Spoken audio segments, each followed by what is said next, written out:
And the webinar will be started now. Great. And can you just confirm if Ms. Green is on the other side by chance before we start? Yes, I have to just give it a minute for the attendees to load. Thank you.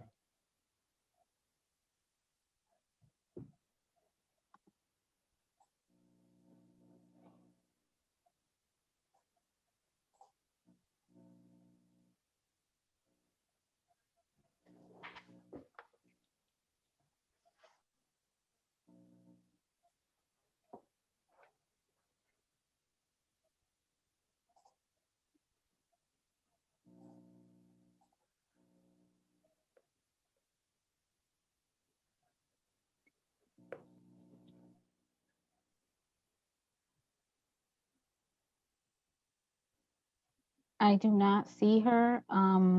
President Sanchez, can you confirm if you need anyone else from your team?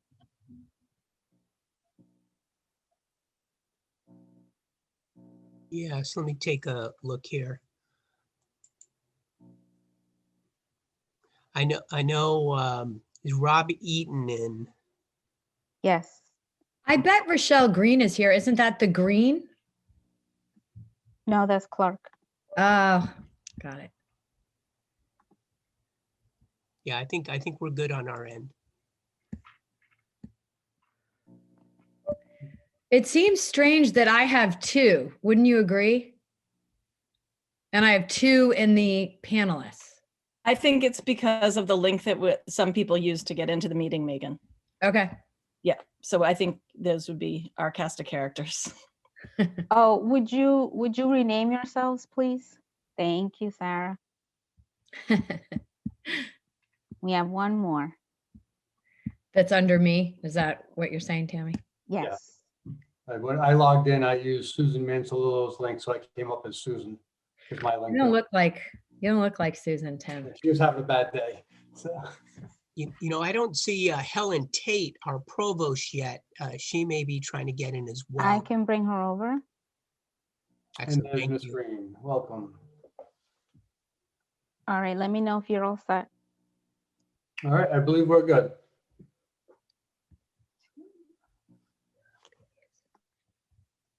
My agenda back up. There we go. All right. Well, welcome everybody to tonight, Wednesday, February 17th, Council on Post-Secondary Education meeting. I can see from the Zoom that we have a full complement of members, myself, Chair Del Judas, Board of Education Chair Cottom, Mr. Duffy, Ms. Green, Senator Izzo, Mr. Mello, Ms. Monty, Bishop Williams, and Mackenzie Raymond. I'm going to keep calling you Ramundo, and I'm going to try not to do that, but it just rolls off my lips. So I apologize in advance, Mackenzie, for that. Our student representative from Rhode Island College. We have President Sanchez from Rhode Island College, President Hughes from CCRI, and Commissioner Shannon Gilkey at your first council meeting. Welcome, Commissioner. And pursuant to the governor's general executive order, we are doing a fully remote meeting again this evening, as we've all become accustomed to. So thank you all for participating. At some point in tonight's meeting, we will go into executive session. At that time, the council members and the relevant staff to the discussions will come into executive session with us. Those attendees and non-staff members who are not necessary at the executive session will be placed in a hold status or in a waiting room. And while the executive session goes on, you will be outside of that executive session. When we return, we'll reopen the webinar and you'll have full visibility at that point. I'll share with you that the only thing we're going to do when we come back from executive session is seal the minutes from the executive session and adjourn. So there'll be nothing substantial at the conclusion of the executive session, but I'll remind you of that when we get to that. And Mr. Duffy's made it on with his camera. Thank you, Mr. Duffy. Looking at our agenda this evening, I'll accept a motion that the council accepts the agenda for this evening as presented. Motion made by Ms. Monty and seconded by Ms. Cottom. All those in favor? Aye. Right. Any opposed? Stands passed. Thank you. The first item on our agenda is the approval of minutes. We have the minutes from our last 3 meetings, which was December 9th, January 6th, and the joint meeting of the Board of Education, also January 6th. They were all provided in the read-ahead package, as was the supporting material for all of the items on tonight's agenda. And I appreciate and thank you all for the time you put in preparing for the meetings and reviewing all those documents. That being said, may I have a motion that the council accepts and approves the minutes from the December 9th, January 6th, and January 6th joint meeting with the Board of Education as presented. Motion made by Mello. Mr. Mello, seconded by Duffy. Mr. Duffy. All those in favor? Aye. Aye. Aye. Any opposed? Stands passed. Thank you. Next will be the report of the chairs. I'll be brief and yield my time to the commissioner in just a minute. First, I want to congratulate and thank members Green, Monty, Mello, and Williams, who all recently appeared before the Rhode Island State Senate Subcommittee on Education for reappointment to the council, and were subsequently confirmed by the full Senate for an additional term. Thank you all for your commitment and your service to higher ed in Rhode Island. We appreciate all of the time and energy you all put in to the work that you do. Lots of changes afoot we're all aware of. I had the opportunity last week to have a brief chat with Governor Raimondo about her future, and she wanted me to personally express her appreciation to all of the council members, staff, and everybody who dedicates so much time again to the cause and to the students across Rhode Island and our institutions to make the system run as well as it does. There's no absence of work to do, but she asked me to pass on her gratitude for the work that has been done. Encourages everybody to continue on with your dedication and your work, and how much she appreciates that effort. And then also with the new commissioner and now General Counsel Ron Cavallaro, we had a Zoom with Lieutenant Governor McKee last week. Was more of an introductory conversation. He needed no background on education, that's for sure. He's I would say he's going to be an education governor. It's front and center on his mind at all times. We had a nice chat. He got to know our commissioner, talked at a very high level, and he's very much looking forward to when he gets sworn in and becomes the governor, and we can work with him more closely on things that will be important to him as he drives some of his agenda forward. We do expect to see a glimpse of the state budget in a couple of weeks, maybe a month, as it was delayed partly due to the COVID, and then I think a little bit because of the transition, but we'll be seeing a state budget pop out pretty soon. This body's already done all of our work on the budget. As we all know and was reported fairly detailedly, we did engage the outside consultants, A&M, to come in and look at some opportunities for investment and reflection at Rhode Island College. That report was stopped after a couple of weeks. We do anticipate getting some initial findings from them. I'd stop short of calling it a report because it's probably incomplete homework. They had a few weeks of their work in. They were making observations, kind of where they were going to look further and offer up some ideas for President Sanchez and his administration and for the council. I look forward to receiving those observations in the next week or two, and we'll share that with the council as we receive that information as well. And last but not least, I don't see him on the screen because he's no longer acting commissioner. But we each and every one of us and everybody across the state owes a debt of gratitude to Ron Cavallaro. Ron, I asked you to take a 3-month tour as acting commissioner 18 months ago. So obviously I'm not very good at math, but you held in there for us. Thank you so much. I know it's been a tough week, I appreciate everything you've done for us, Ron, and look forward to continuing in your role as general counsel. Thanks, Tim. And I want to thank the entire council for the support and assistance that everybody gave me from day one, and the opportunity to serve. And I appreciate the trust you placed in me. Thank you. Thank you, Ron. I'll turn over to Chair Cottam if you have a report or anything to share from the Board of Education. Yes, I do. I wanted to share two updates from the elementary side of education. First is the LEAP task force, and that's the Learning, Equity, and Accelerated Pathways Task Force. We don't have to repeat all of the effects that COVID-19 has had on both the academics and social emotional outcomes of children across our state and the nation. The difference in learning this year, whether a student was in person or remote, has had enormous ramifications this year. And for elementary students, preliminary studies are showing that they will be returning with significant loss of learning, particularly in math. And I'm reminded of how many times our post-secondary presidents and other educators have said math, math, math. It's also, COVID has also disproportionately impacted students of color or multi-language learners, those at risks, more so. Those who were already facing incredible obstacles may be losing, reports are suggesting 9 or 11 months.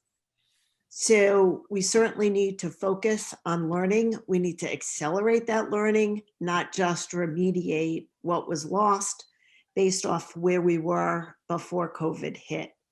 So RIDE announced this LEAP task force, and you'll remember from a presentation at the Board of Education this fall that RIDE started this work last summer with the summer school, and we all saw the terrific results, and that needs to be built out, expanded upon. So this LEAP task force has educational experts, practitioners, families, students, community members, school committee folks, who over the next 5 weeks are going to take a deep dive into how we best can accelerate learning for students.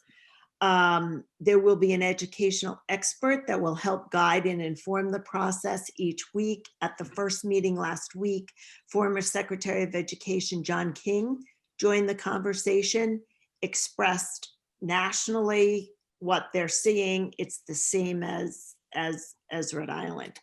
So they will be outlining a proactive approach to providing the opportunity for accelerated learning. The second update is another support to students, and that's a free tutoring opportunity. So RIDE recently launched this opportunity through Schoolhouse World, which is a new online platform from Saul Khan, founder of Khan Academy, which matches students around the world with free tutors. And the tutors are small group math and SAT prep tutoring for students in grade 6 to 12. It builds on that Khan Academy curriculum, and Rhode Island is one of 2 state-level partnerships offering this opportunity to students. Registration is live now on the ACN network, and they can sign up through Enroll RI. That was the program that was presented at the February BOE meeting.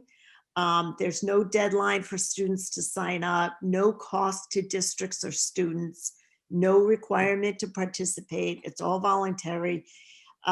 So I'd ask everyone to help RIDE spread the word to students and teachers, parents. They have a communications effort, but I wanted to make sure that our post-secondary council was aware of this terrific opportunity too. And that's it. Great, thank you, Chair Cotton. I'll now ask Commissioner Gilkey. I'll turn the floor over to you, Shannon, and welcome to your first council meeting and look forward to your report. Good evening. Thank you. Thank you, council members, President Hughes, President Sanchez, faculty, staff, and guests that are in attendance tonight. I'm thrilled to be here. I think I've used thrilled to be here a whole bunch, and the feeling just keeps going on. It's not just a talking point. I'm excited to have the first council meeting. I want to thank you for those that are attending tonight because of such the critical issues that, as Chair Delgado said, we face in Rhode Island, even though we have lots to be thankful for. Before we dive into the performance funding updates and the reports from our institutions, I'd like to make a few remarks, and I'll make them few, regarding my first 2 weeks as commissioner. First, I want to thank those individuals and organizations that I've had the pleasure to speak with. That's included meeting with the leadership from K-12, Workforce Investment Board, over a dozen members of the nonprofit community, government agencies, business leaders, even some students, faculty, and staff in the first 13 days, counting today, on the job. Through these conversations, and the Lieutenant Governor, we got a chance to sit down with the Lieutenant Governor, as Chair Delgado said. Through the conversations, I've not only sought to get to know Rhode Island education again, the business community and the members, but really understand the current work, our opportunities, and certainly our pain points that can really drive the state forward. I've also reached out beyond Rhode Island and spoke to a large number of my counterparts across the country because we have a pandemic and a pandemic economy to deal with, in addition to all the normal challenges that come along with ensuring that every person has equitable education attainment. And it's been really enlightening to really understand how other states are dealing with this moment. In reflection of those 2 weeks, to be quite frank with you, I'm combating daily feelings of both hope and worry. I'm hopeful because of the work that our institutions, specifically the faculty, are doing every day, sweating through this virtual world that we find ourselves in to ensure that our students have the best possible education experience, and that in a time that still much is unknown about the future and where things are and how and what normal will look like, and the arrival of much anticipated federal stimulus that we keep reading about because we require those additional resources to help us in the summer and when students come to the fall from K-12.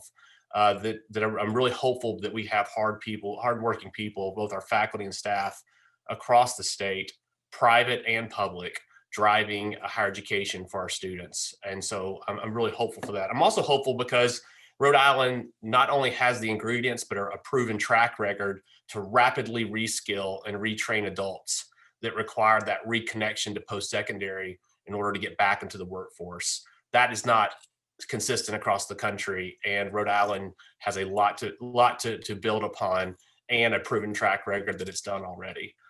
You know, before I became a parent 6 years ago, I remember members of my community providing all sorts of advice on how to help me prepare for parenthood. But one of them was warning me about the constant worrying that ensues after you become a parent. And while they were right, in many ways, as an educator, I was used to it. Used to worrying about my students that I taught, if they really connected with the material, or if they had a problem at home that was preoccupying their ability to engage, or when I was an administrator or in policy, if I worked on an initiative, would it achieve its intended outcome or create some new gap that would impede progress, or some new gate? When you're trying to open up one gate, you build three more. So a constant worry even in those professions. While I'm hopeful that Rhode Island has faculty and staff and certainly institutional leadership to address any challenge, I'd also like to turn our attention to a few items worth considering as days that lay ahead of us in higher ed. The first of those is our current students in K-12, particularly juniors and seniors, when nationwide undergraduate enrollment is down 16.1%, and FAFSA completion nationwide is down 10.6%. And according to an August 2020 US Census Household Poll Survey, post-secondary plans are down a whopping 29.4% for students in K-12 thinking and planning about their transition into post-secondary. And I'm also worried, given our long history that higher ed has with college readiness, that high rates, with high rates of college completion really tightly coupled to preparedness, there's a forthcoming spike that we're going to see with remediation rates at all of our institutions, public and private, and our students will really struggle completing credit-bearing coursework when they arrive on campus. And I'm so thankful that our counterparts at RIDE have this LEAP task force to start addressing some of these issues, but there's more we can do. A second category of worry is our current students and their ability to transition to work and the experience they've had over the last 12 months and the forthcoming months until we get back to this sense of normal. According to the American Council on Education, and this is pre-pandemic, national data has seen a steady increase in the college student mental distress and an increase in demand on campus counseling centers. COVID-19, without a doubt, has been a heck of a year to be a student. And Mackenzie can share with us her experience because she's in the middle of it. But we know from research over the continuation months that big spikes or big shocks to our systems have unintended outcomes for our students. And our students may feel more isolated, less connected to college resources that they depend on in a normal environment. And for those that are at the end of their credential or degree, whether the economy is going to be ready to accept them with an opportunity. Finally, I'm worried about our dislocated adults and then those that have had to be dislocated from our economy because it's wreaked havoc on industries like hospitality and retail, but others as well. Those that require upskilling to get back into the economy, but just having access to that upskilling, they may not be able to access those resources because they don't have the knowledge that the resources are available, or they don't have the right resources to help them navigate those opportunities, or they may have some kind of wraparound service like childcare or transportation. Or many of our dislocated workers are working 2 part-time jobs with very little flexible time to retrain in the evenings or the weekends, if at all, in order to get back to that job with a livable wage. But to end on a hopeful note, and I want to, and I believe we can, I believe we have time to intervene collectively as educators. The commissioner's office has had the privilege to sit down with the leadership team of Rhode Island College earlier this week. And I am here to say that Rhode Island College has met both of my children who interrupted that senior leadership team planning meeting. And we're going to do the same with CCRI and the Rhode Island Department of Education and the Workforce Investment Board to consider how we may have a collective approach to intervene short-term and long-term to really meet the moment that's ahead of us. And when I say the moment, I say the moment's in front of us pretty quickly as the vaccine is rolling out and as folks are trying to figure out how to pivot and reopen our economy. Second, I'm hopeful because in every conversation that I've had to date, every conversation, and I'm confident that those that we have in the coming weeks, the center of gravity has surrounded an intentional focus on equitable outcomes.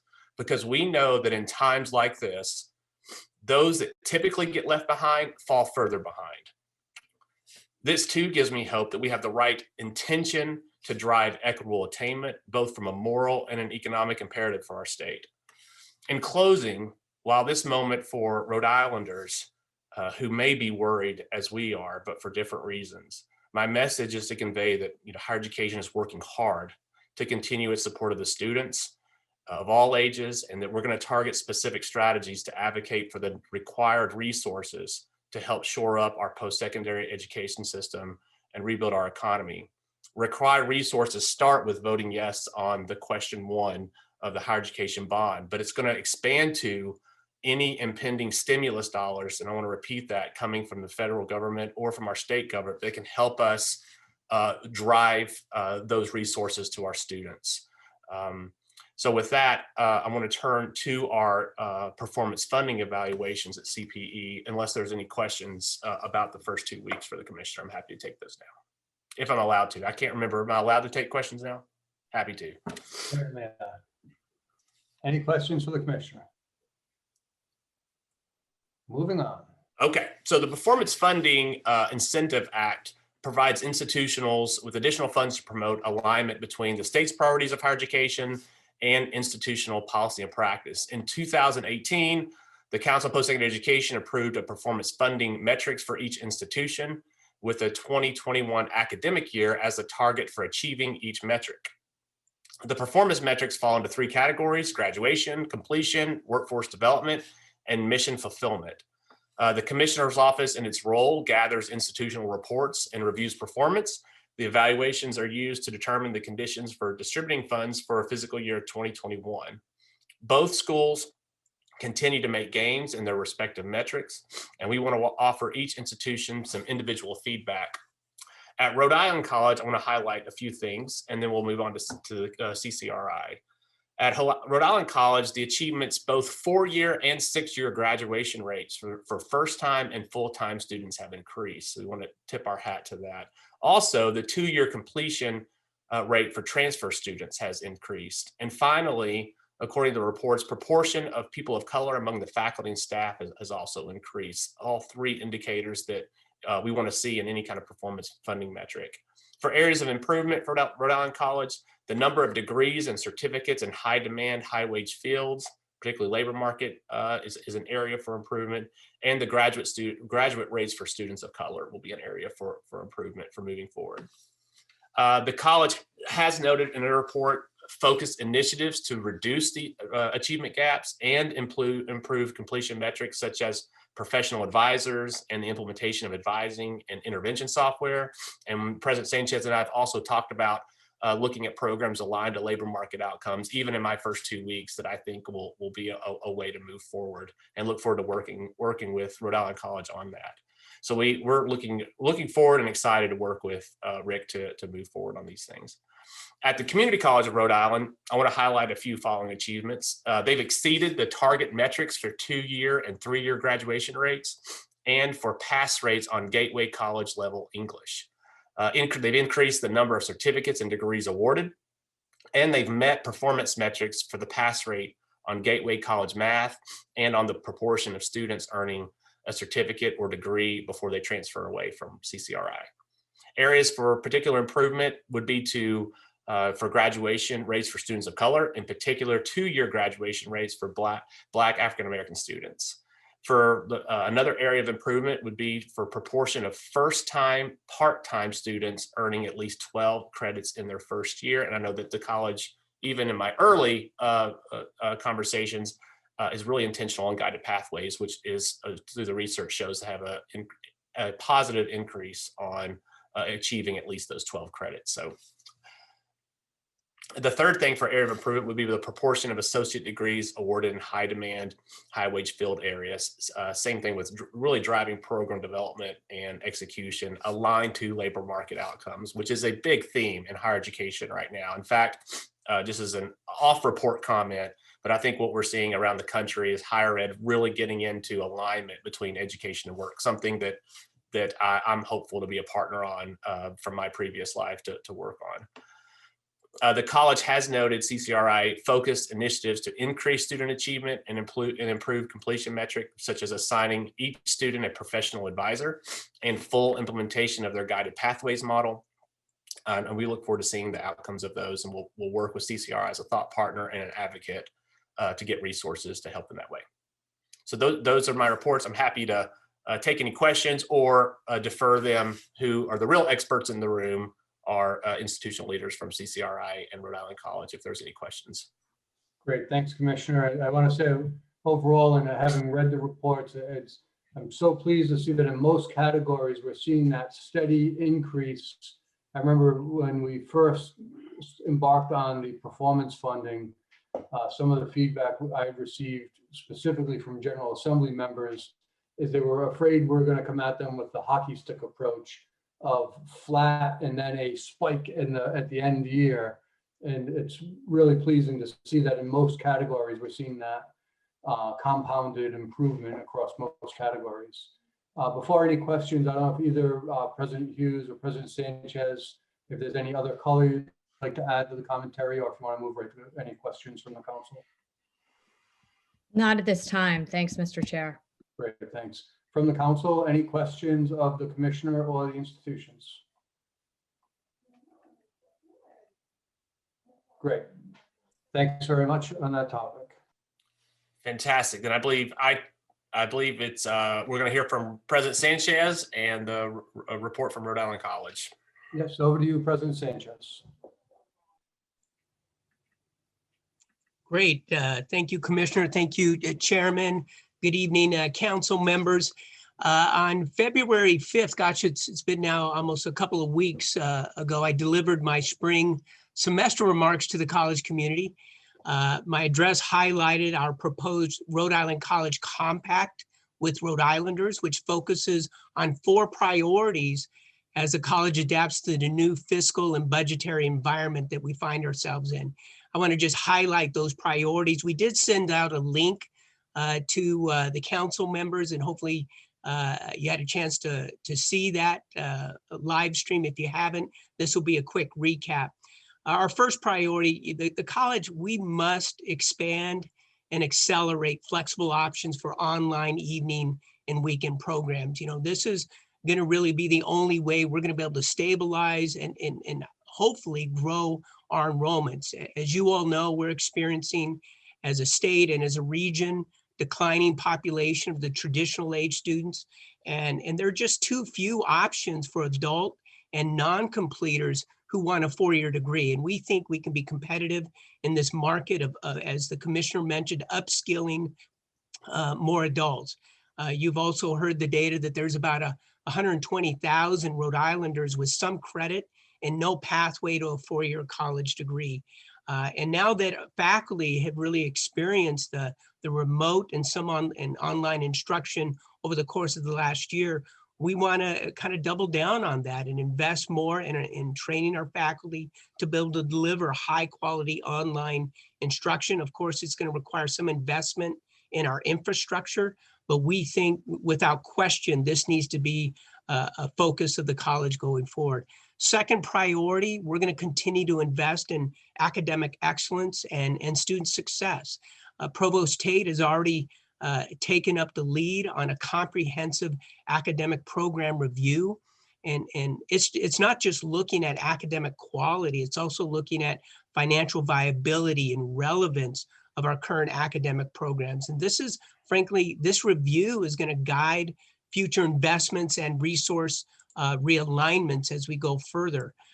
We need to continue to make additional investments in our academic advising and other critical support services for improving retention and graduation rates, career services to ensure that our students are finding employment, you know, soon after graduation. The third priority is we want to continue to make our commitment to an affordable 4-year college degree. You know, 40% of our graduates right now have no college debt after graduating. We want to increase this number. All Rhode Islanders, we believe, should have access both financially and geographically to an affordable, high quality 4-year degree without having to take on a ton of debt. And so I was talking with the commissioner and his team earlier this past week, and we'd like to propose a rational and predictable tuition policy at the college. You know, families struggle year to year when they see spiking tuition every other year. One year it's 9%, another year it's 0%, another year it's 4% increase. I think for families to be able to budget their and pay for tuition, there has to be kind of some mechanism for level funding. We think a rational and predictable tuition policy can help with that. In addition to that, we think such a policy will actually help us as an institution better prepare our budget for planning purposes going forward. And then the fourth priority that I talked about, it really has to do with advocating for Rick's future. And you've heard me say too many times how Rhode Island Colleges is kind of Rhode Island's best kept secret. No question, we have to do a better job advocating for ourselves. We are currently reorganizing and reinvesting in our external relations, government affairs, corporate relations, that we've developed a partnership between the foundation and our Office of Advancement in that reorganization. And at the same time, right now, faculty, staff, students, alumni, donors, and friends, they're actively establishing advocacy networks to better tell the Rhode Island College story in their neighborhoods, at the State House, and all over the state. And so those are really the top priorities for the college in the immediate future, and many of them are going to continue way beyond this academic year. Very quickly, the college, we continue to move the quality and affordability upward. In fact, we continue to move up our national rankings on both quality and affordability.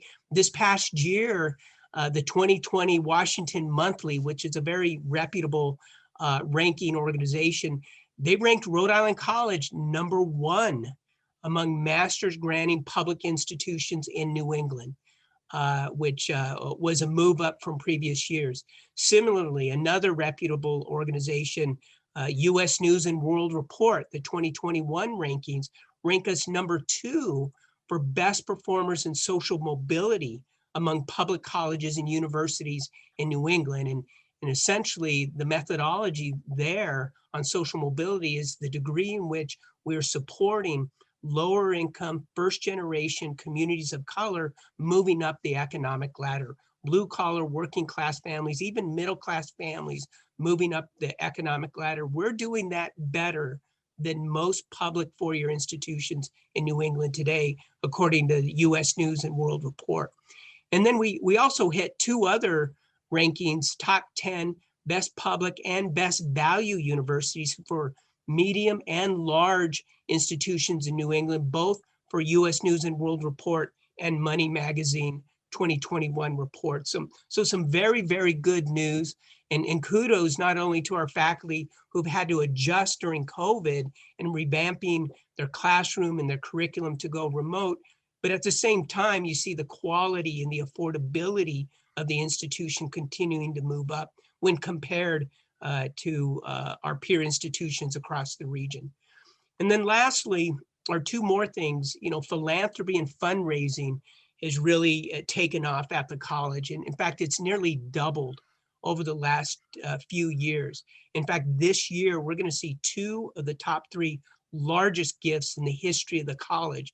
One of them's already been announced. The alum didn't want broad media publicity, but they were comfortable with me sharing their $1.2 million grant from Michael and Lucille Ferdinandi.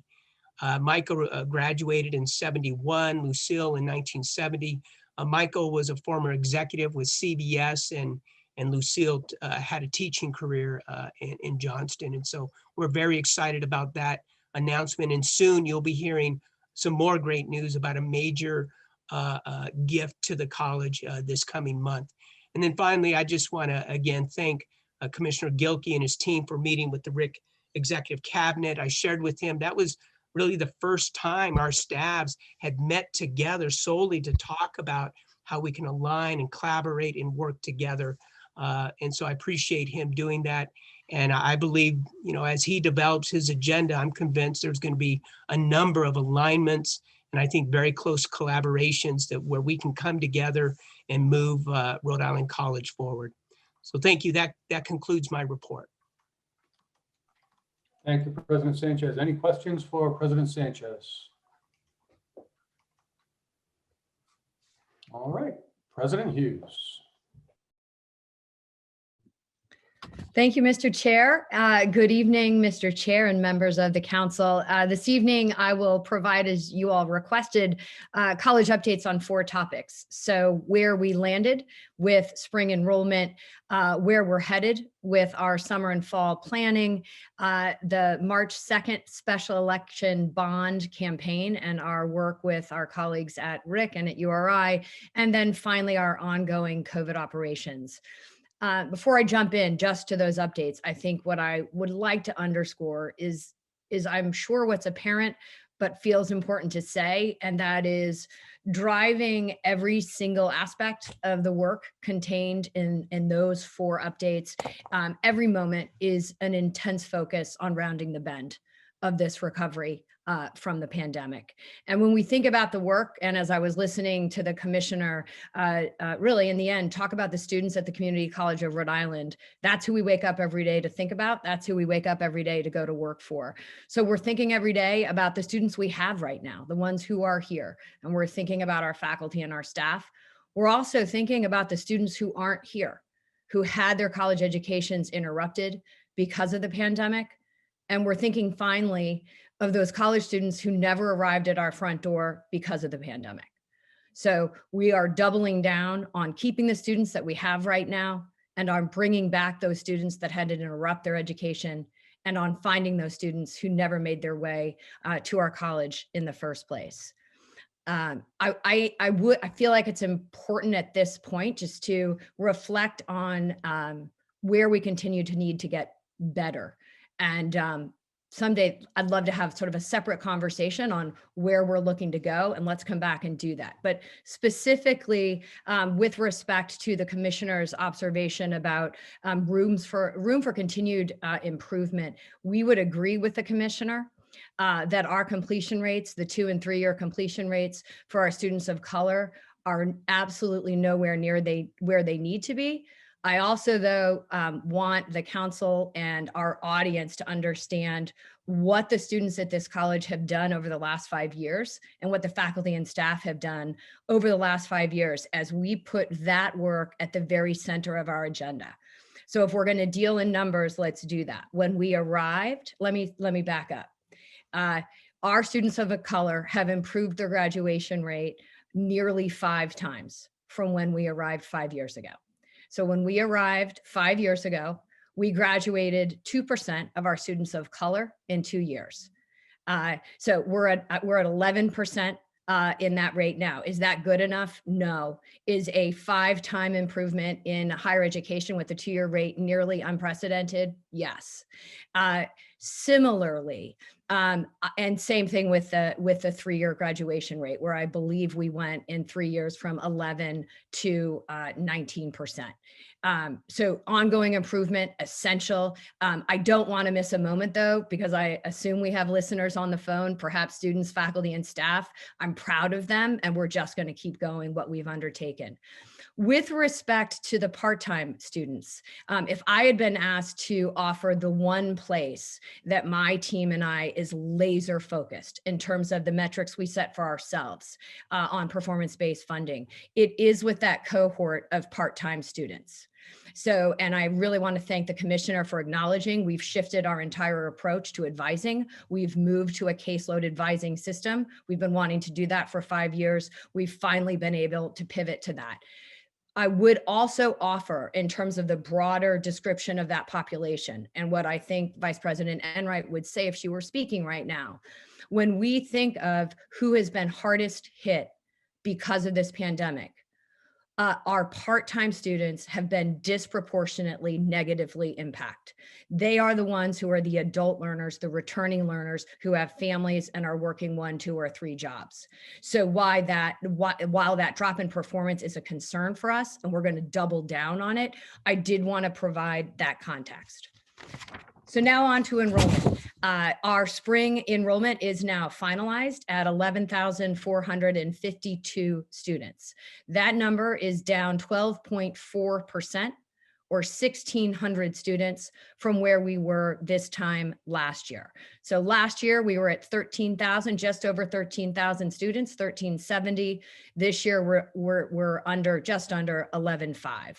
We've had this conversation for nearly a year now. I believe every member of this council understands how we explain that decline. And I believe in several previous meetings, what I've outlined is we feel the loss of every single one of those students. And part of my job also is to compare our performance relative to our peers. And what we're seeing across the country, what we saw this fall was a decline of 20%, a significantly steeper decline than what we did. And what we're seeing this spring is another decline up to 20%. So I do want to pause and take a moment and really recognize our enrollment services team, our advisors and counselors, and the entire financial aid team, who I can personally say are on these Zoom calls 7 days a week until midnight. And that's how they get the work done, and they just keep going. So to put it in perspective, when I looked this morning at where we are for enrollment next fall, what I saw is we are right now, as of today, down 1,100 today versus this time last year. So as we predicted, we expect that this pandemic will continue to hit two-year colleges and our students disproportionately, which is what we have certainly seen in Rhode Island and have seen all over the United States. And again, I know this council is informed. Why is this so? Why are we down 1,100 students? Let's start with the obvious. Our team cannot go visit high schools and meet in person with those students and inspire them to come enroll at the Community College of Rhode Island. We can't host them at our college and their families and talk to them about what it feels like to be a student at the college and to walk them through our open enrollment sessions from beginning to end. Start with the FAFSA, end up with your classes. So what are we going to do about it?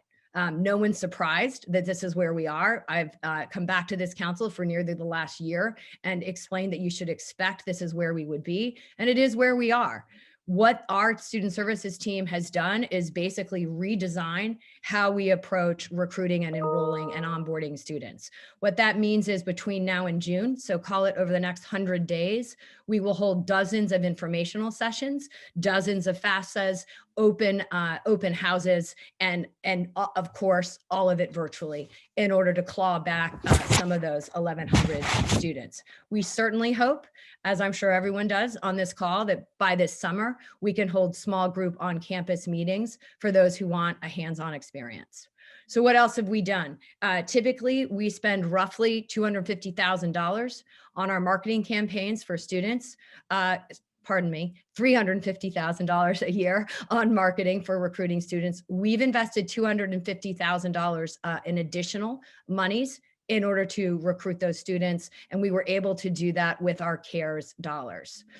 We have started our campaigns earlier and with greater frequency than in the past. And we've intensified our reach into broadcast media and streaming platforms. So that's local TV and then Roku, Hulu, and YouTube.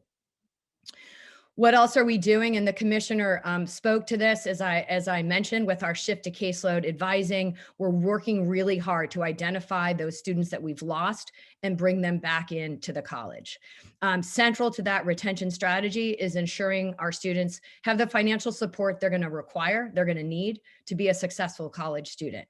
So the distribution of CARES money has been essential. It's been an important lifeline for so many of our students. I've been talking about that since the summer, many of whom would not have been able to remain at CCRI without it. I'm going to give a very brief update on that so you have a sense of what the money looks like.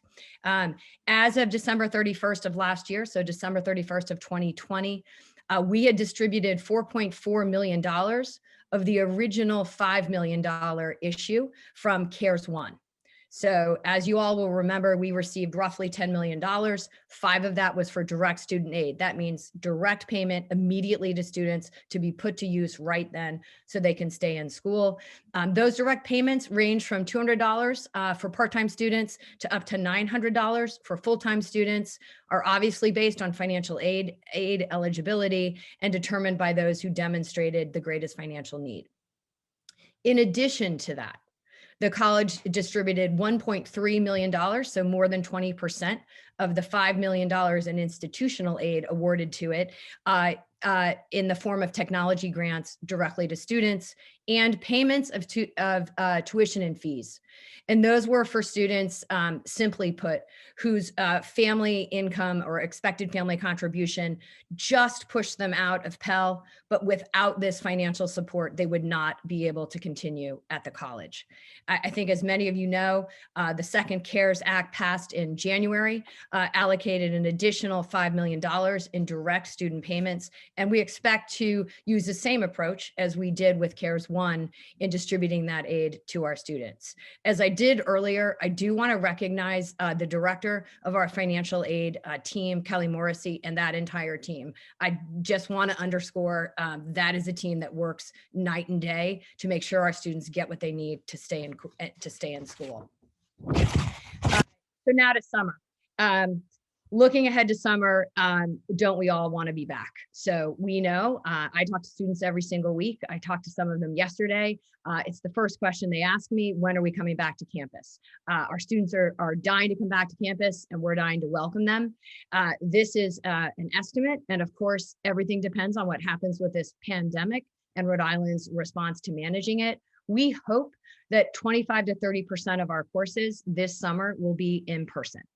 Obviously, we will be rolling out all the social distancing guidelines that we have designed in partnership with RIDA, with the Department of Health.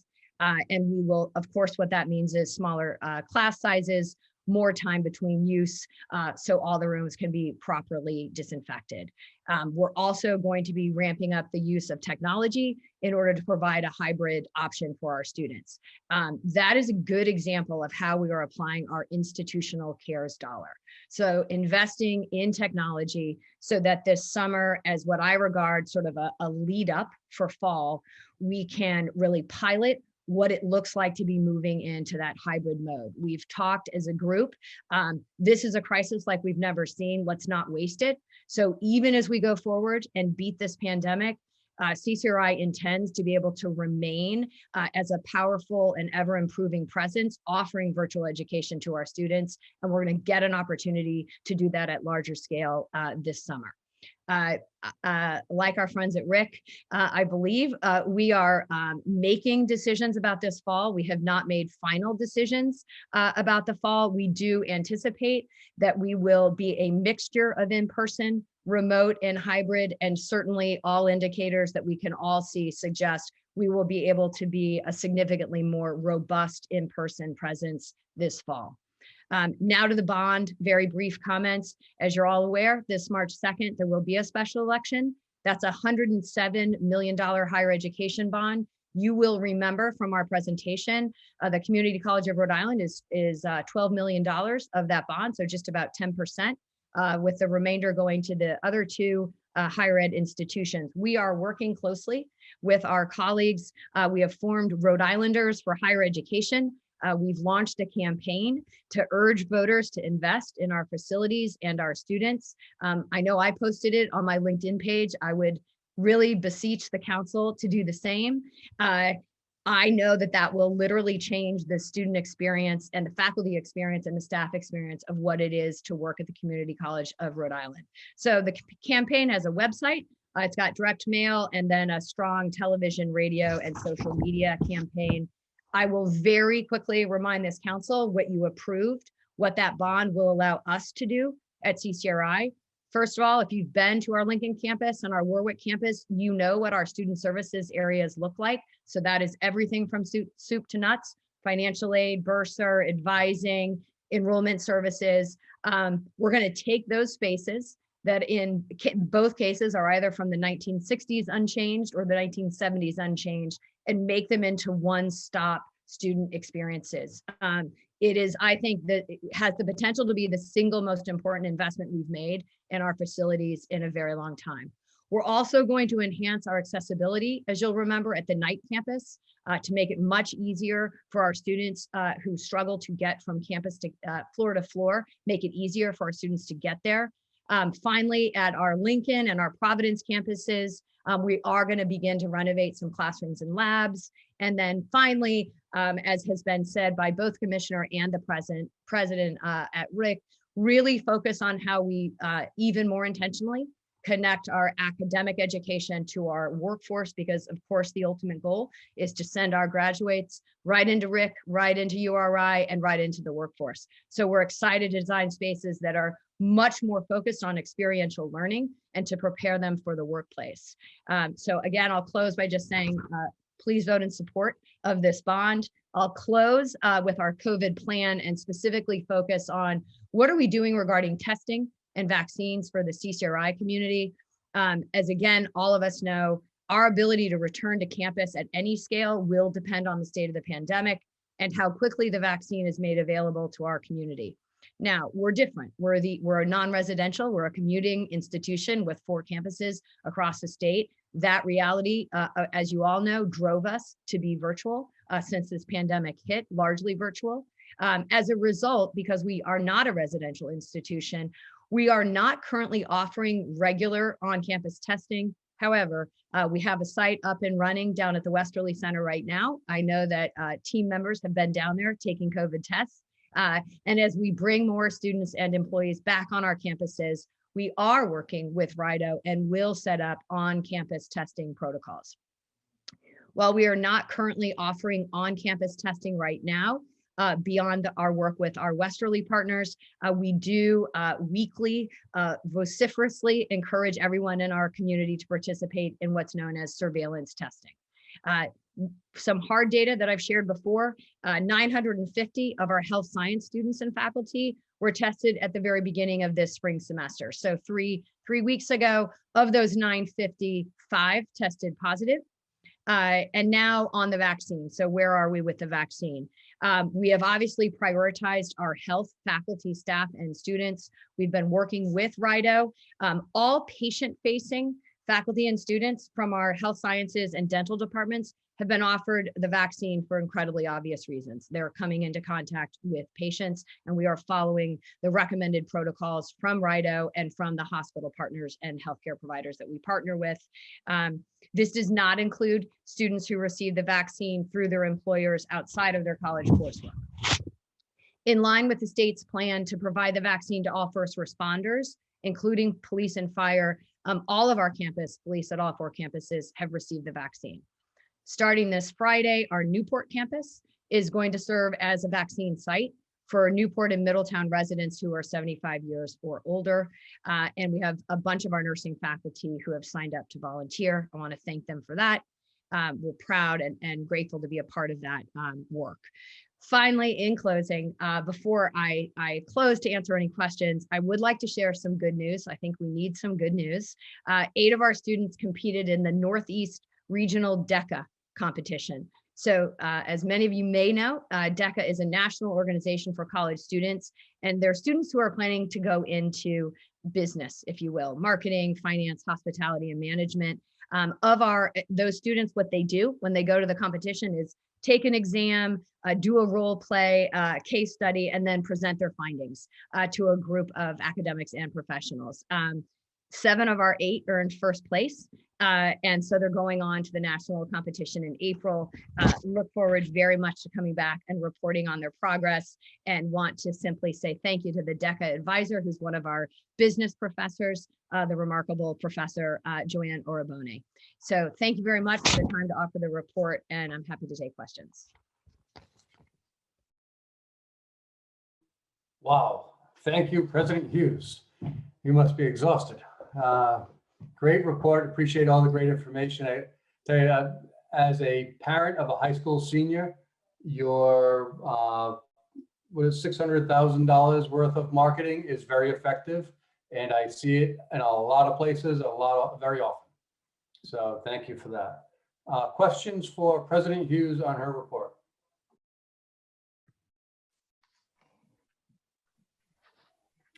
Ms. Monty.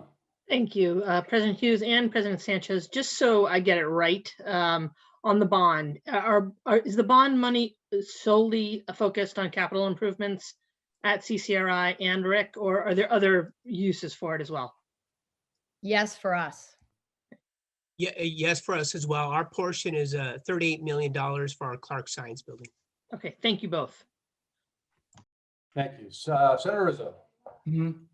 Yeah, just a couple of comments. More specific to President Sanchez's presentation this evening. I'm glad he provided a copy or sent along virtually his speech. And I would encourage everybody on the board, if you haven't had a chance to listen to it, I think his report encapsulated lots of what he presents in that presentation, but I think the full presentation is really good. There are 3 things I just want to mention with respect to what President Sanchez says in terms of that compact to Rhode Island. And I know he addresses it sort of as specific to Rhode Island College and its commitment to the state. And I want to just make 2 or 3 observations with respect to what I think as a council and OPC, what we need to do to enhance that and to further it. One is with respect to reaching out and being more flexible for that whole group of a cohort of adults who are out there who have a certain number of credits but haven't completed. There are approximately, I think, 11 institutions of higher ed in Rhode Island, and everybody is sort of looking to do the same thing. Everybody wants to increase their enrollments and so on. I would hope that we would have a particular strategy to assist both of our institutions so that there isn't undue competition between and amongst them with regards to going over after that group of adults.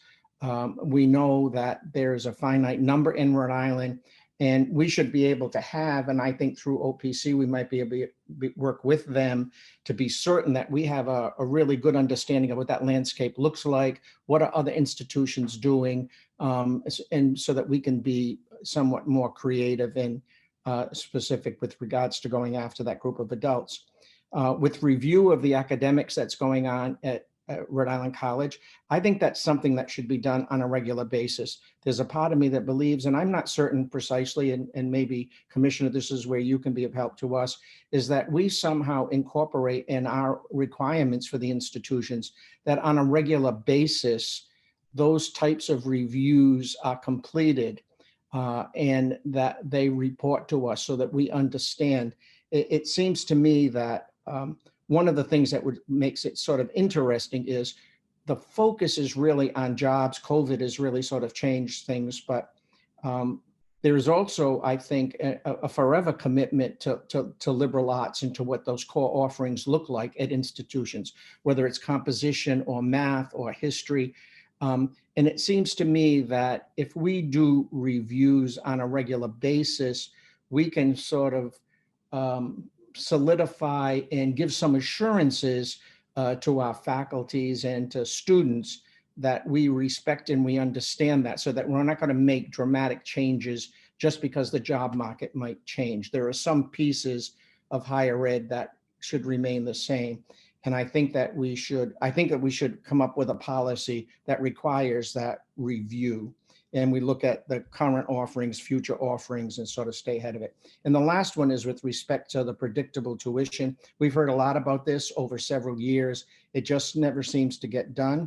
And I think that we have a responsibility, in addition to the state having a responsibility to step up and maybe stabilize their aid each year, their offerings to higher ed, that we make certain that the pieces that we can control, our auxiliaries, gifts, fundraising, all of those types of things that we really have, that we can be more predictable about what that looks like also, to go from year to year. Because it seems like we're always reacting as opposed to sort of responding, and to be more equitable. So those are three things that I think that we should do. We should come up with some types of policies with regards to them. We don't have any new business ways of introducing new business, so that's why I'm offering it this way. There's nothing on an agenda that allows us to offer new business. So, Senator, you've never been shy at offering ideas, opportunities for growth and improvement during a meeting or outside of our meeting cycle, and I'm sure that will not stop. And I always encourage those. 3 great points. That's my silence was me taking notes, and I'm sure Commissioner Gilkey is doing the same.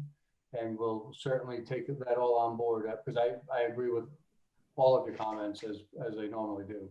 So I hope we can start to advance the ball and get off defense and get on offense there, now that we have a commissioner on the ground who's going to help lead those things. And I'm particularly glad you mentioned the Rhode Island College President Sanchez's address from last week. I did have an opportunity to view it, and while the content and the messaging were strong and on point as he was this evening, the other thing I really was taken by was the fact he was standing in an empty auditorium, really drove the messaging of where we are in today's student world, and how that he's not surrounded by students who are in that vibrant learning environment, and instead he was alone in that space, and how we have to drive through these terrible times. But thank you, Senator Rizzo, for that. Any other comments for either president? Mr. Chair, if I Come can on just, I just want to correct one data point that I gave because even as I said it, I knew it wasn't spot on. So I'm going to come back to that 3-year graduation rate for students of color, that 5-year historical average. It's sort of better than what I said, and I felt it as I said it. So it's nearly tripled. That part was right, but we started at 8% when we arrived 5 years ago, and those students are now at 21%. So I just wanted to correct that for the record. Worth noting. Thank you so much for that. Back to you, Senator Izzo. Yeah, President Hughes, just a couple of questions. One is with regards to the reduction in enrollments. Are there particular cohorts that you're seeing it? Is it more folks who are taking 1 course and 2 courses as opposed to full-time students?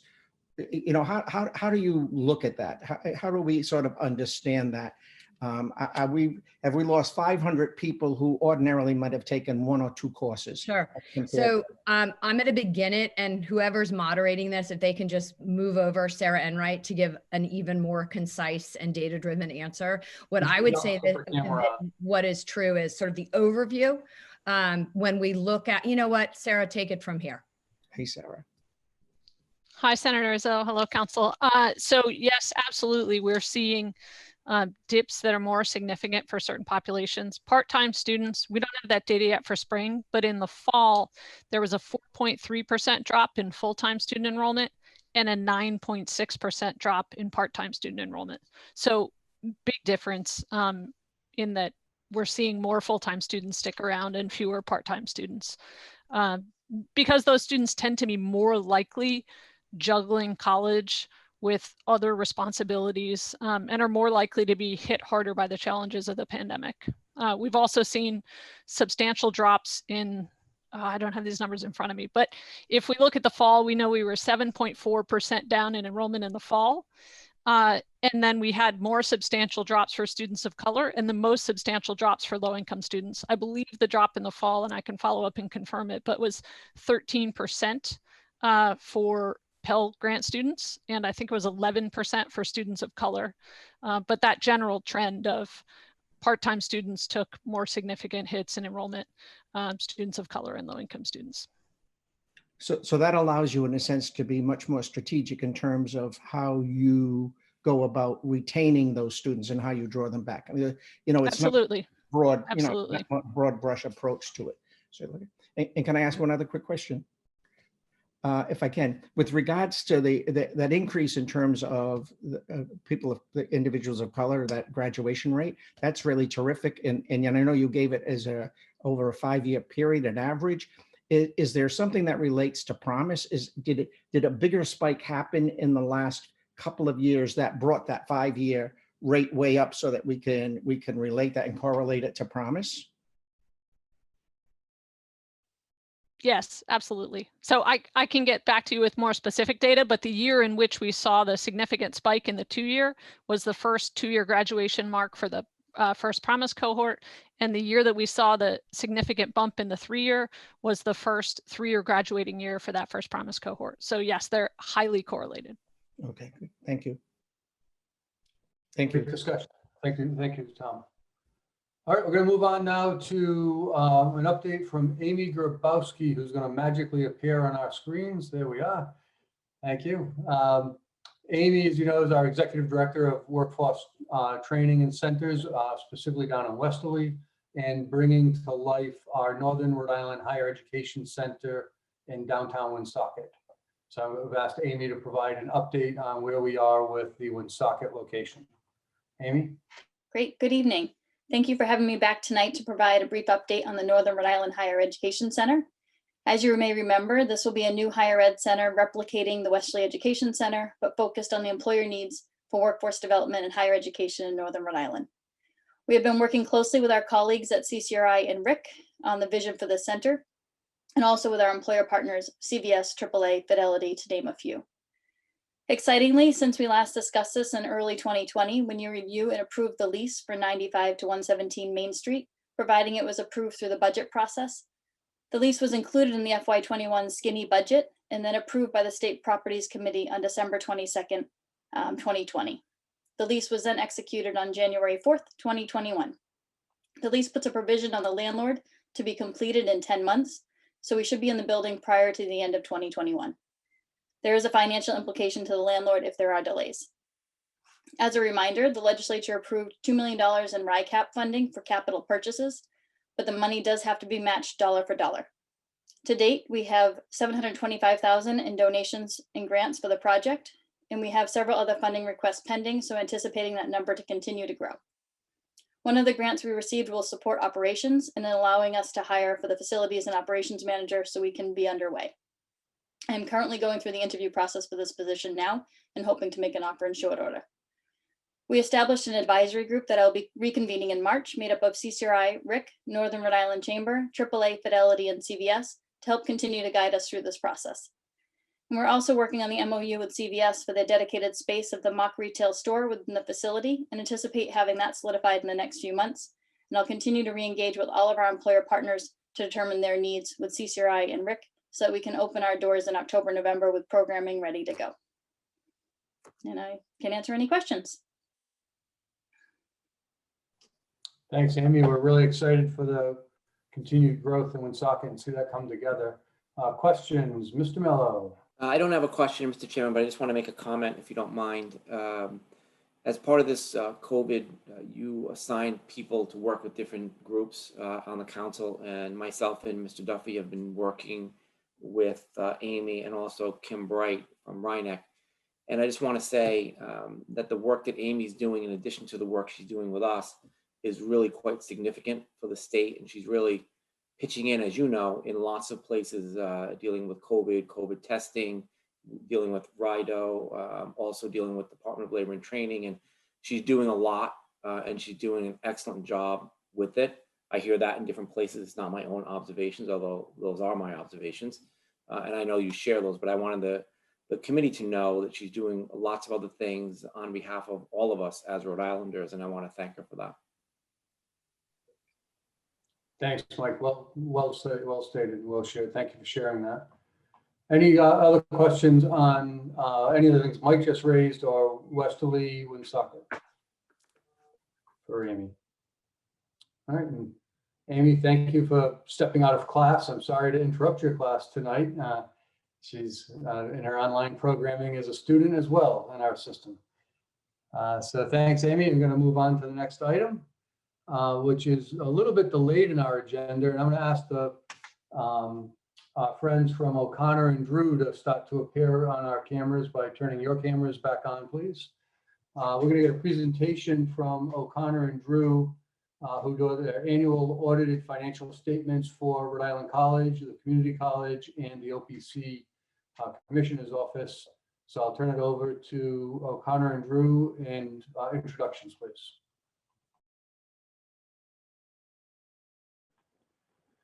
Hello, we want to thank everybody for having us.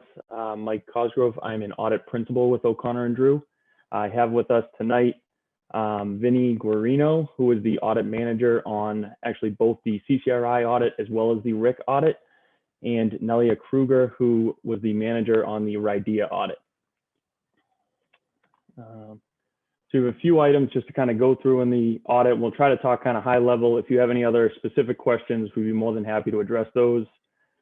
As you know, as component units of the state, the audits roll into the state financial statements. With that, that means the audits are required to be done under government auditing standards, and that's a slightly higher threshold than just US generally accepted auditing standards. What that means is basically there's two reports.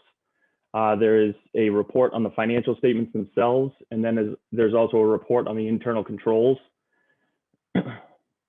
All three entities received an unmodified opinion on the financial statement, so that's essentially a clean opinion.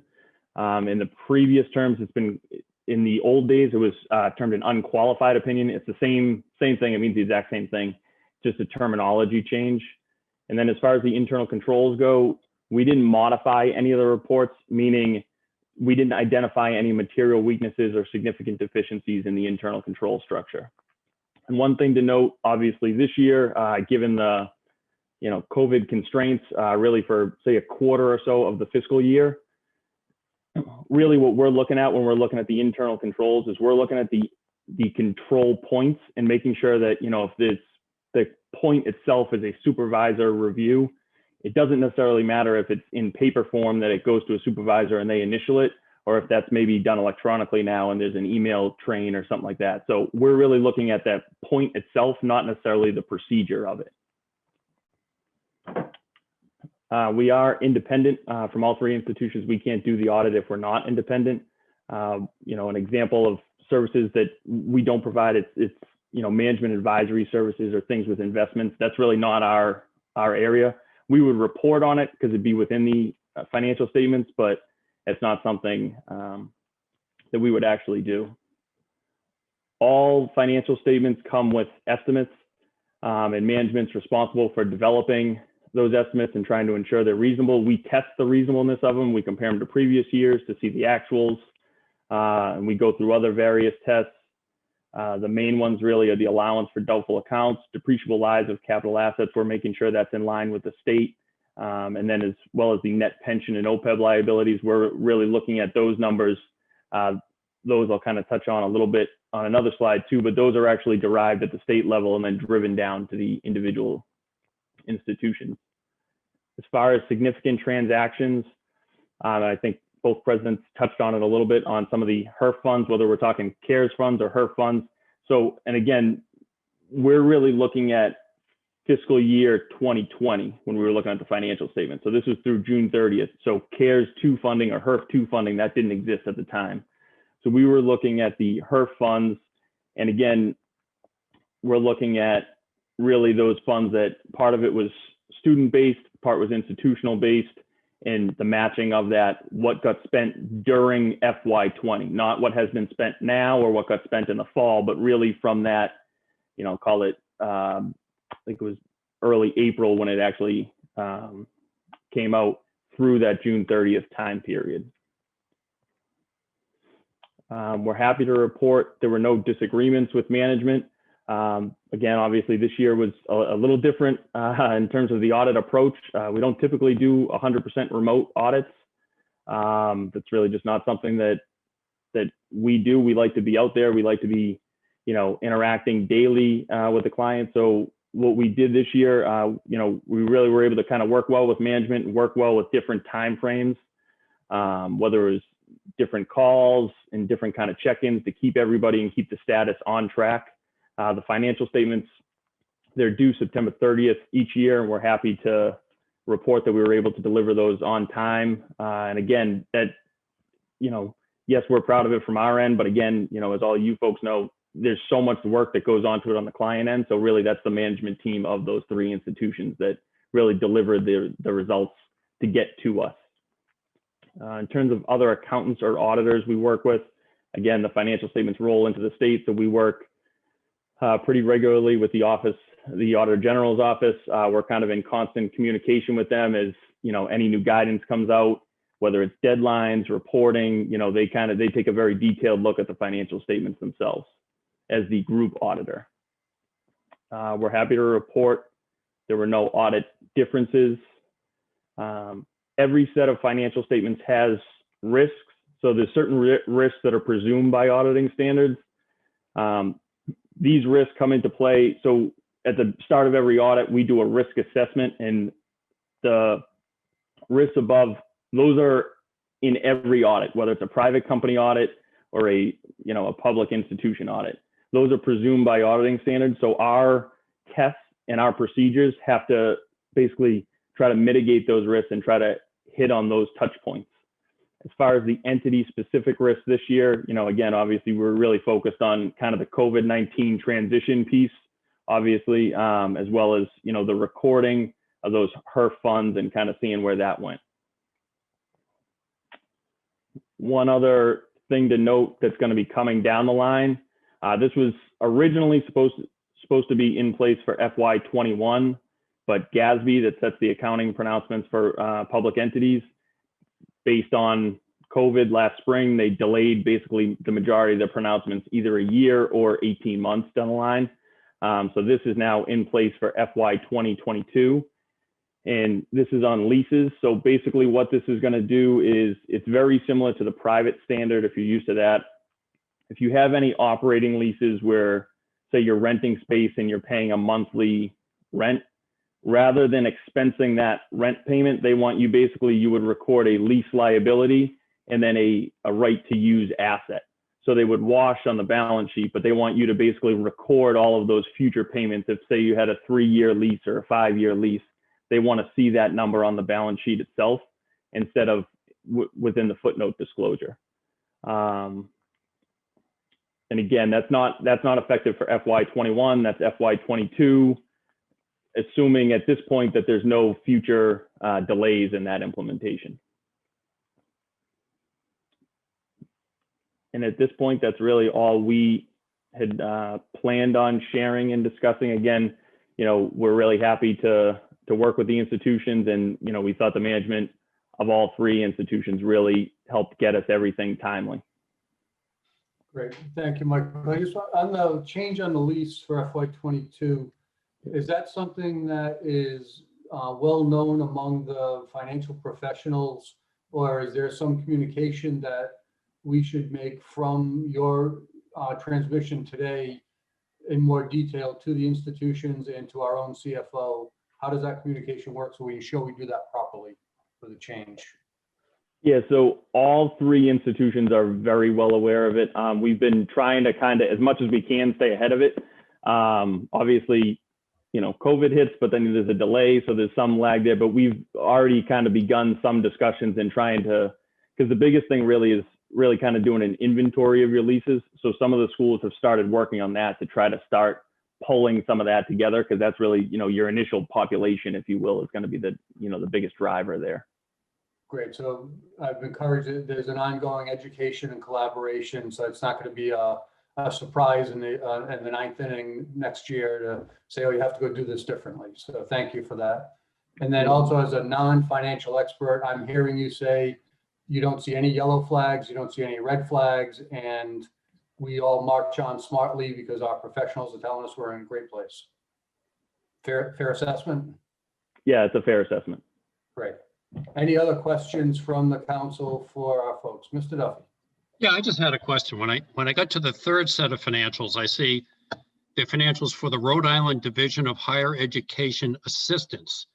I thought in the past the 3rd set of financials were for the Office of the Commissioner, which is how we've got it listed on the agenda. And I wonder what the distinction is there and whether it's something of importance. So I can respond to that. I'm the manager on RIDEA. So the Office of the Commissioner is actually an agency of the Rhode Island state government. So their office gets rolled into and gets audited by the Auditor General. RIDEA is a separate quasi-governmental entity. It's a little difficult now to see it, but when they used to take care of all of the federal loan programs, they needed to have a separate entity outside of the state government in order to do that. So now that those federal loans have since been returned to the federal government, what's left is basically the earnings that they had that they're now using for Promise and for other Rhode Island state grants. So I guess that simply put, Rhode Island Division of Higher Education is its own entity separate from the state government. So do we have financials of the Office of the Commissioner separate and apart from the Division of Higher Education Assistance? That I would have to ask Susan exactly how it shows up. My understanding is that those get rolled up into the state, so they're within the state's numbers. You may be able to get separate information, but it wouldn't be officially audited information.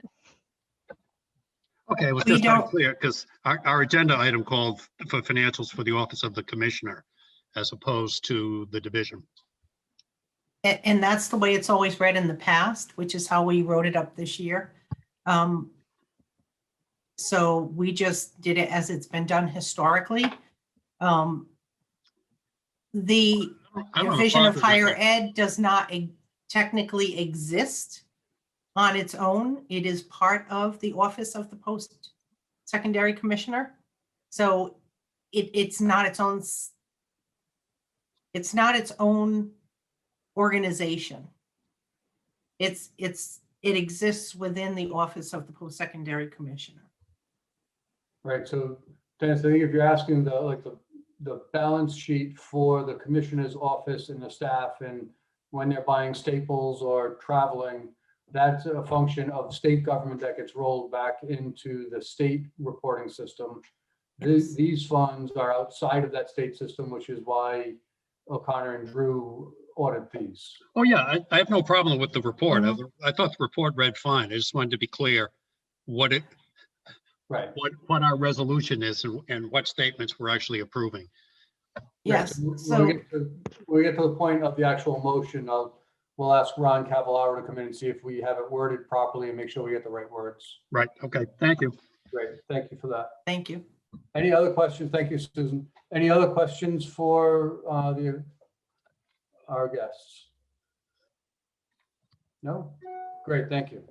Thank you very much for the thorough reporting, as always. And we do have an action item coming later in the agenda, so I'll ask if you could go back on the quiet status till we get back to those action items. If we need you, I'll ask you to jump back in.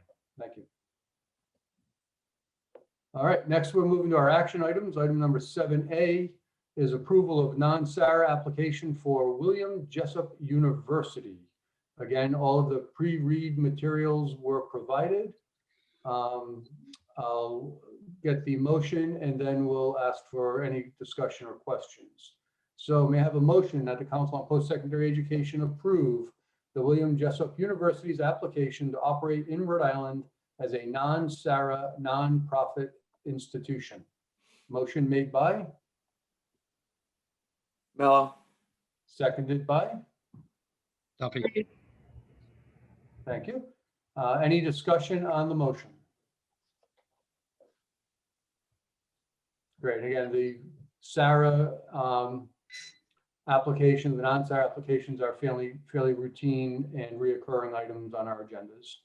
So that said, I'll do a roll call vote. I vote yes. Chair Cottam.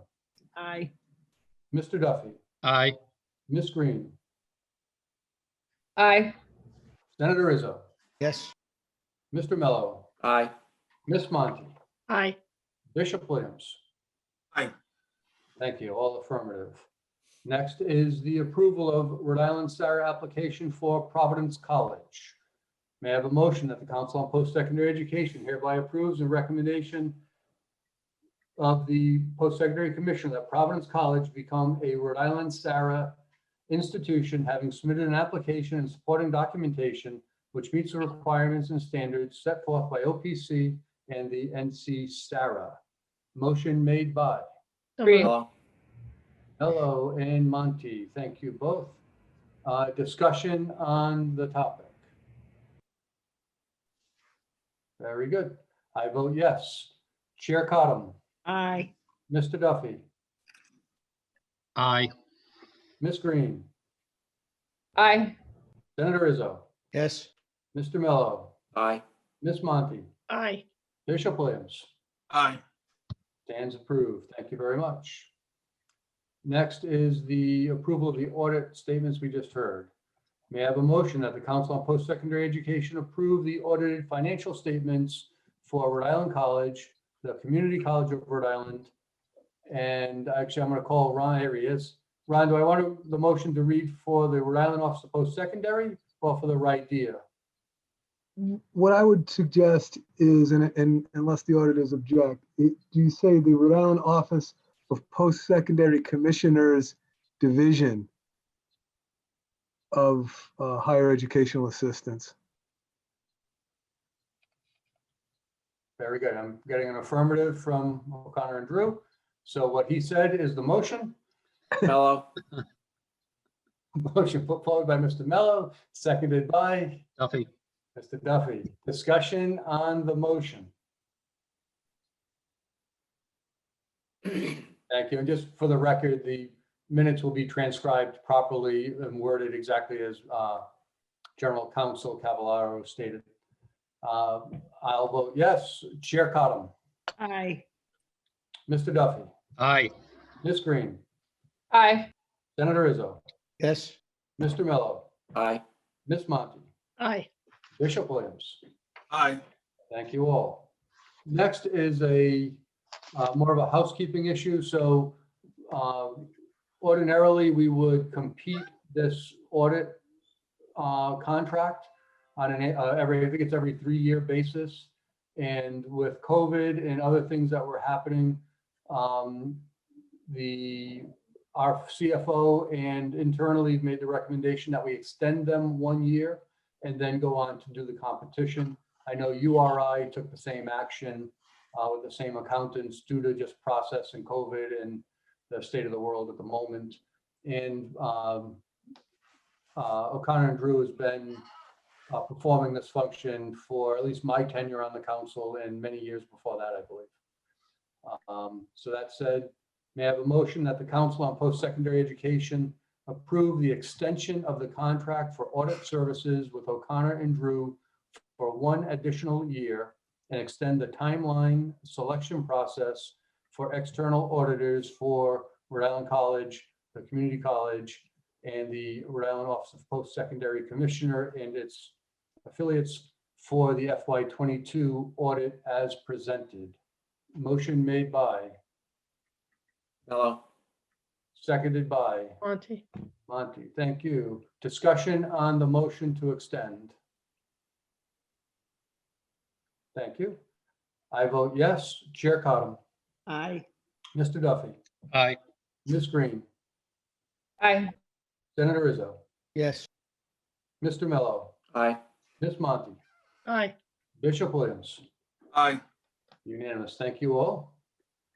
All right, next we are going to move to executive session. So again, before I read the required script, we're going to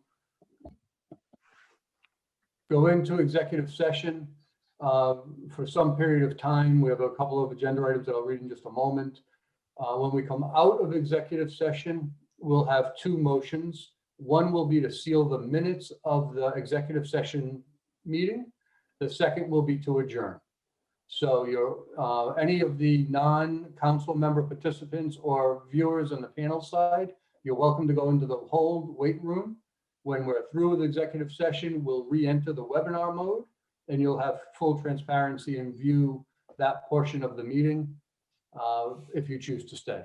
Otherwise, again, the only 2 things you'll miss is the sealing of the minutes and adjournment. So that all having been said, the council will now seek to move to executive session. All non-participants, we move to the hold until we return to open session. Best guess is going to be more than a half hour, but probably less than an hour, not quite sure. With that said, I'll have a motion that the Council on Post-Secondary Education enters into executive session for the following items. Item A, discussion regarding potential litigation pursuant to Rhode Island General Law 42465A2. And a discussion and authorization regarding collective bargaining with all bargaining units pursuant to Rhode Island General Law 42465A2. That is the motion. May I have a motion, please? So move. Motion made by Bishop Williams, seconded by Mello. Ms. Green. All those in favor? Aye. Aye. Aye. Any opposed? Stands passed. We'll take why don't we take a 5-minute pause while they move us from the public to the executive session, and we'll come right back here at, why don't we say 7:10, so a 4-minute break. We have now returned from executive session and are back in open session. May I have a motion that the Council on Post-Secondary seal the minutes of tonight's executive session? Motion made by Ms. Green, seconded by Ms. Monty. All those in favor? Aye. Any opposed? None. I will note for the record, Ron, that Bishop Williams was present for the entirety of the executive session, but did have to leave the meeting as the executive session was adjourned. Our next meeting is Wednesday, March 17th as a retreat, location to be determined, hopefully in person. We'll see how that plays out as COVID matures. Last is our motion to adjourn. Motion made by Ms. Monty, second by Ms. Green. All those in favor? Aye. Aye. Thank you Is an all. Irish pub out of question for the retreat? 4 o'clock. We stand adjourned. Thank you. Thank you. Bye, guys.